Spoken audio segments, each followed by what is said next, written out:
Patrick Lodifond, bonjour. On vient d'apprendre que la Cour d'appel de Nantes avait débouté la commune de Ploërmel dans ce qu'il est convenu d'appeler l'affaire des caméras vidéosurveillance, ce qui veut dire que les caméras de vidéosurveillance sur Ploërmel sont désormais aveugles. Quelle est votre réaction ? Oh, c'est un sentiment d'exaspération qui prévaut parce que, effectivement, cette demande d'annulation du jugement du tribunal administratif de Rennes, qui justement avait annulé l'arrêté préfectoral autorisant l'installation des dites caméras en son temps, n'a pas été suivie. Je suis un peu, je dirais, exaspéré, car j'entends ici et là mes concitoyens, j'entends même la gendarmerie, beaucoup de monde qui s'interroge sur ce qui peut être la petite délinquance locale, les réponses qu'on pourrait apporter justement en termes de réponses appropriées ou d'aide, je dirais, à résoudre des problématiques sécuritaires avec ces caméras qui aujourd'hui sont muettes. On doit revoir notre copie, je dirais, quoi, quelque part. C'est un peu ça. Mon exaspération vient du fait que un seul des concitoyens s'insurge contre un nombre de caméras qui est considéré comme excessif, probablement parce que insuffisamment justifié. C'est comme ça que j'interprète, je dirais, la décision de la Cour d'appel de Nantes. Et nous voilà à revoir intégralement une copie qui avait été en son temps validée par les instances préfectorales, puisque c'est un arrêté préfectoral qui a été premièrement invalidé par cet état de fait. Et aujourd'hui, on doit tout reprendre à zéro. Ça a un coût ? Vous savez, on avait investi environ 200 000 € pour se doter de matériel performant, puisqu'il ne s'agissait pas de mettre uniquement des caméras qui ne reflètent rien du tout, mais des caméras qui permettent une identification, voire même une identification nocturne. On avait fait le choix de caméras fixes tout simplement parce que c'est un dispositif d'enregistrement et non pas de visualisation directe. En aucune façon, on a un champ d'écran, je dirais, pour regarder ce qui se passe. On regarde simplement sur réquisition, sur un besoin avéré de pouvoir obtenir des renseignements sur ce qui a pu se produire en un lieu bien précis. J'ai été surpris par contre de cette décision, de l'argumentaire que j'ai pu lire dans le document qui m'a été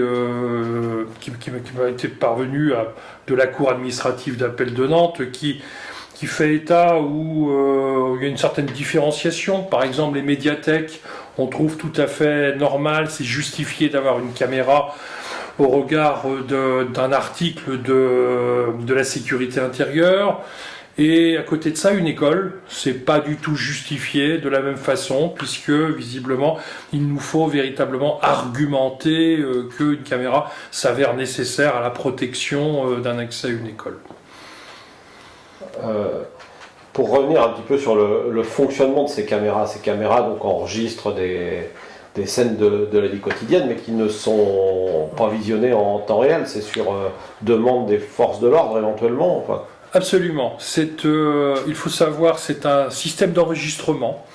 Les caméras filment, enregistrent et les films sont régulièrement écrasés, bien entendu, au fil du temps.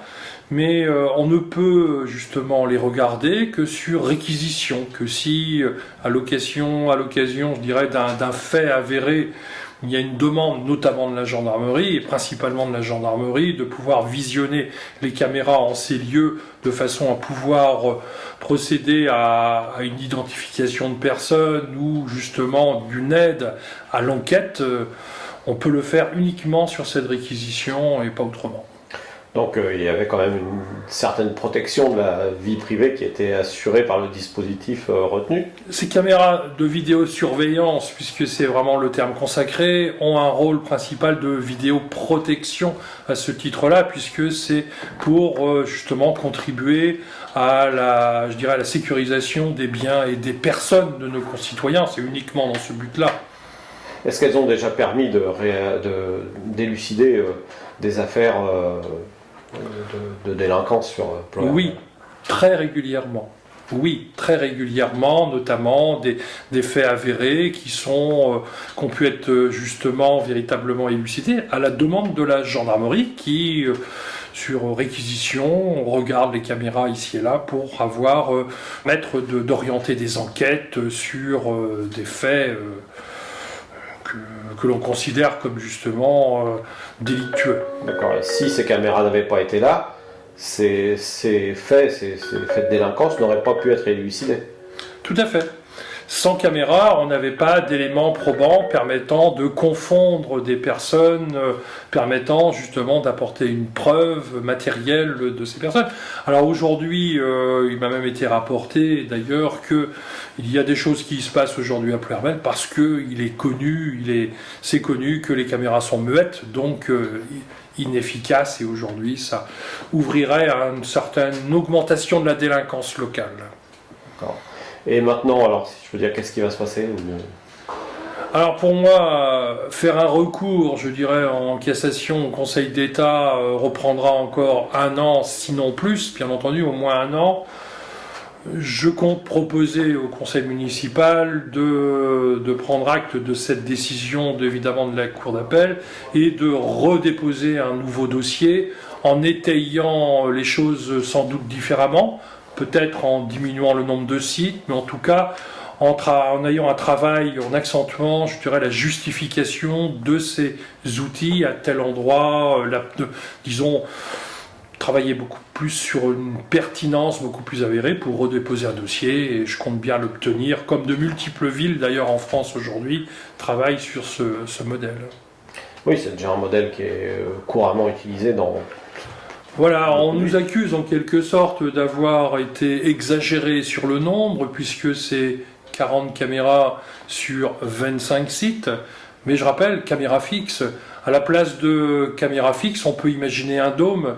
Une caméra dôme fait le même travail que 5 caméras fixes.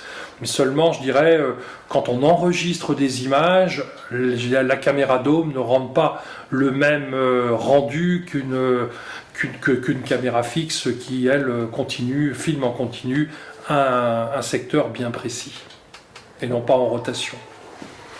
Mais bon, on verra quel dispositif choisir, on va retravailler notre dossier, toujours de concert d'ailleurs avec la gendarmerie et avec les instances préfectorales. On est là pour faire quelque chose qui était en stricte conformité. D'ailleurs, je rappellerai que l'étude de faisabilité de la vidéosurveillance qu'on avait lancée en 2016 avait fait l'objet d'une subvention du ministère de l'Intérieur pour une contribution à cette étude de faisabilité de la vidéosurveillance. On était bien dans un état d'esprit de rentrer dans un dispositif tout à fait classique et aujourd'hui complètement admis dans beaucoup de villes de France. Et vous avez rencontré le citoyen qui a engagé la procédure ? Vous savez, c'est toujours le même. C'est véritablement l'anarchiste du coin qui est anti-tout. Il est le seul véritablement à y trouver méfait sur des caméras. Régulièrement, il vient nous voir. Il se présentait, quand elles étaient allumées, il se présentait devant les caméras pour venir demander à pouvoir visionner comme la loi le lui permettait. C'est toujours de cette façon. Son procédé, je dirais aujourd'hui, je ne voudrais quand même pas aller lui demander des conseils pour pouvoir savoir quel endroit je vais pouvoir visionner. Vous savez, ce citoyen, il porte véritablement une lourde responsabilité à mon sens, parce que j'ai même souvenir, à titre d'exemple, d'une agression de personnes qui avait eu lieu ici sur un commerçant, et qui justement, on l'a eu 3 fois justement avant qu'on puisse arrêter l'individu. Cet individu qui a traversé des espaces de ville à pied et qui aurait été identifié, je dirais, dès la première agression, si on avait eu une caméra ouverte et non pas des caméras muettes qui ont nécessité, pour le confondre, qu'on puisse l'arrêter physiquement avec tous les risques que ça peut comporter en termes justement d'agression. Il est face à ses responsabilités. Je dirais, si demain on a encore quelque chose qui sera un fait grave, beaucoup plus grave, avec de l'atteinte non pas aux biens mais même aux personnes, moi je le mets directement en responsabilité dans ces cadres-là, parce que justement il aura concouru à ne pas permettre de véritablement contrecarrer des faits graves qui peuvent se passer dans notre ville. Vous avez eu d'autres d'autres réactions de citoyens par celle-là négatives. Beaucoup d'agacement, parce que effectivement, beaucoup de citoyens que j'ai pu rencontrer considèrent que ces caméras sont là pour les protéger dans leur quotidien, non pas pour faire ce qu'on appelle vulgairement du flicage, mais pour les protéger, et c'est dans ce sentiment justement de manque de protection, d'avoir mis des moyens financiers pour concourir à leur protection, et d'aujourd'hui se retrouver en opposition, se retrouver justement sans véritable justification avérée, à part un nombre, mais je dirais ça peut être largement contestable, sans l'outil qui va bien.